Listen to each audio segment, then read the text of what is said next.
Real মাদ্রিদের খেলোয়াড়দের ওপর ইউএফার তদন্ত। রিয়াল মাদ্রিদের চ্যাম্পিয়ন্স লিগে অ্যাটলেটিকো মাদ্রিদের বিপক্ষে জয়ের পর অ্যান্টোনিও রুডিগার, কিলিয়ান এমবাপে, দানি সেবায়োস এবং ভিনিসিয়াস জুনিয়রের ওপর অশোভন আচরণের জন্য ইউএফা তদন্ত শুরু করেছে। বিতর্কিত পেনাল্টি শুটআউটে জয়ের পর কোয়ার্টার ফাইনালে রিয়াল মাদ্রিদের প্রতিপক্ষ আর্সেনাল। ম্যাচ ফিক্সিংয়ে তদন্তের আওতায় কেনিয়ার গোলরক্ষক। কেনিয়া ফুটবল ফেডারেশন ম্যাচ ম্যানিপুলেশনের অভিযোগে তদন্ত শুরু করেছে। জারেল কোয়ানসাকে নিয়ে আগামী মৌসুমের পরিকল্পনা করছে লিভারপুল।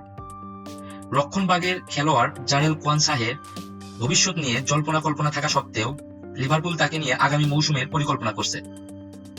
চেলসির মালিকের টিকিট পুনঃবিক্রয়ের সাথে যোগসূত্র নিয়ে তদন্তের দাবি। লিভারপুলের বিপক্ষে ম্যাচে $6,333 মূল্যের পুনঃবিক্রয় টিকিটের সাথে চেলসির সহমালিক টড বোহেলির সংযোগ নিয়ে তদন্তের দাবি জানিয়ে প্রিমিয়ার লিগ কর্তৃপক্ষের কাছে চিঠি দিয়েছে চেলসির সাপোর্টার্স ট্রাস্ট।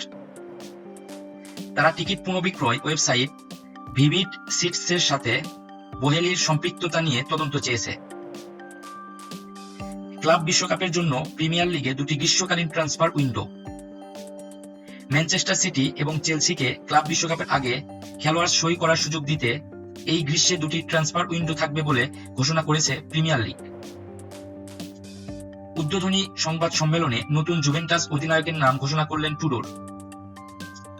ইগর টুডোর নিশ্চিত করেছেন যে ম্যানুয়েল লোকাটেলিই হবেন জুভেন্টাসের নতুন অধিনায়ক। তবে তিনি সংবাদ মাধ্যমকে জানিয়েছেন, লোকাটেলি অনুপস্থিত থাকলে নেতৃত্ব দেওয়ার জন্য তিনি আরো 2 বা 3 জন খেলোয়াড়কে বেছে নেবেন।